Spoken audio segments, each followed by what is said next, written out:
Hello, everyone. Good afternoon. And my name is Jung Chan Joo, but many people call me CJ. And today I will talk about marketing in the U.S. presidential election campaigning in the 2020.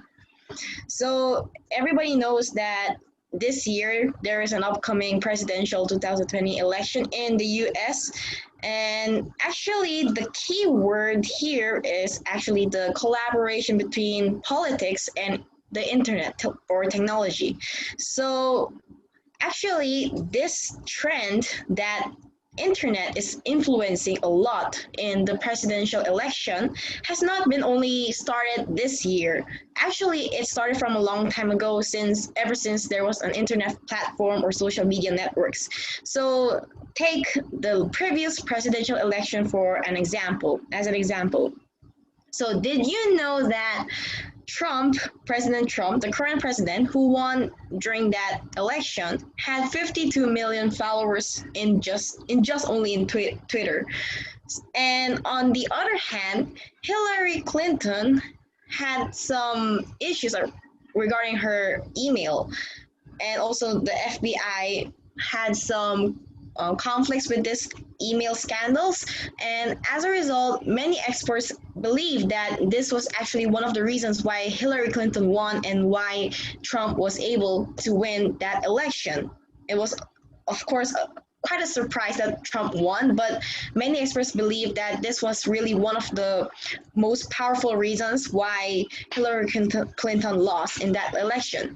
So, and in fact, this year there is a pandemic because of the coronavirus, right? So the bottom line is that the internet, the IT technology, is really being very influential in every political change, especially in this upcoming presidential election. So this year there's a really high budget when it comes to digital political advertising. And as you can see, there's a lot of this year because many the candidates cannot visit to the states in real person. They do many kinds of strategies in online instead of offline, and due to that um, that situation, there's a lot of budget spent in this year's presidential election. And it is statistically saying that $1 billion was spent just for online campaigning in a total of the candidates this year. $1 billion is a lot, of course. And one of the strategies now is, of course, the online debate. The online debate is also existing in Korea, right? So everybody knows that recently there was an online debate between these two fellow gentlemen candidates, Trump and Biden. These are the two most powerful candidates who people think that would become the president. And actually, the funny thing is that due to some attitudes of Trump in this online debate, voila, Joe Biden has a lot of points earned because of this debate. As you can see, only because of this one online debate, it changes everything. And Trump's popularity became kind of dwindled. And the next strategy most candidates use this year is, of course, the social platforms, just like these platforms that everybody knows, of course.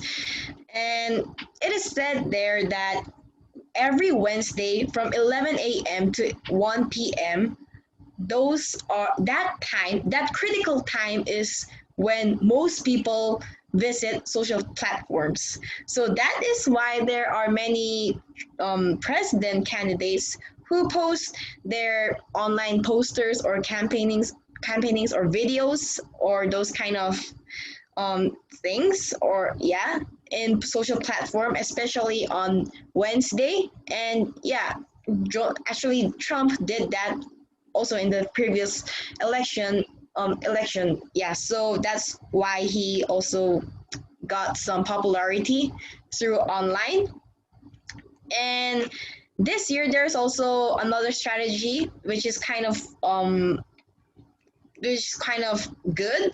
And that is one of the strategies from Bernie Sanders, a candidate of president in the United States. And what he did was that he did something interesting, which is making a relay video of people who supports him. And at the end, he said his own speech, like for about 1 minute at the end of the video. And that really gained a lot of popularity of Bernie Sanders. And also, there's also this kind of new strategy, which is interesting, which is online banking. So as you can see, there are some candidates who earn some money from the supporters. Yeah, they will make their own website. Also, I also recently visited Joe Biden's his own website, and in there, there's some donate button. So yeah, when we click that, then we have this online banking system that we fund some of our money to support our candidates who we love. Yeah. So another strategy used by a candidate named Alexandria Ocasio Cortez. This woman, she's also a candidate, and she posts in a lot of things about her life. And that was actually a good thing because that really got a lot of good reactions because she is trying to communicate with her supporters, and many people think that really good.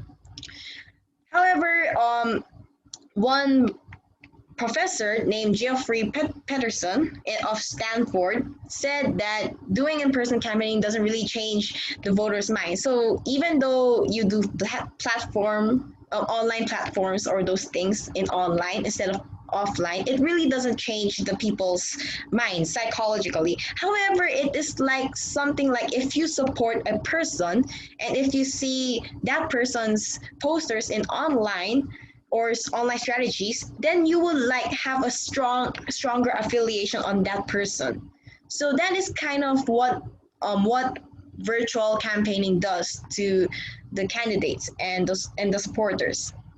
So yeah, and I think one reason why is because of the fans, and this is kind of related to sports marketing. In sports marketing, there's kind of a fan loyalty, and fan loyalty builds through these four reasons. And I believe that also it is quite similar in this election because there's kind of like a fan of a candidate, and it's like making a fandom, something like a fandom of that um candidate. So it's like kind of similar. I think that in sports marketing, this fan loyalty theory is kind of similar with this year's election. So the bottom line is that internet or online strategies will dominate or will be the main reason or the strategy of a candidate in this year's US presidential election. And that was my presentation. Thank you for listening.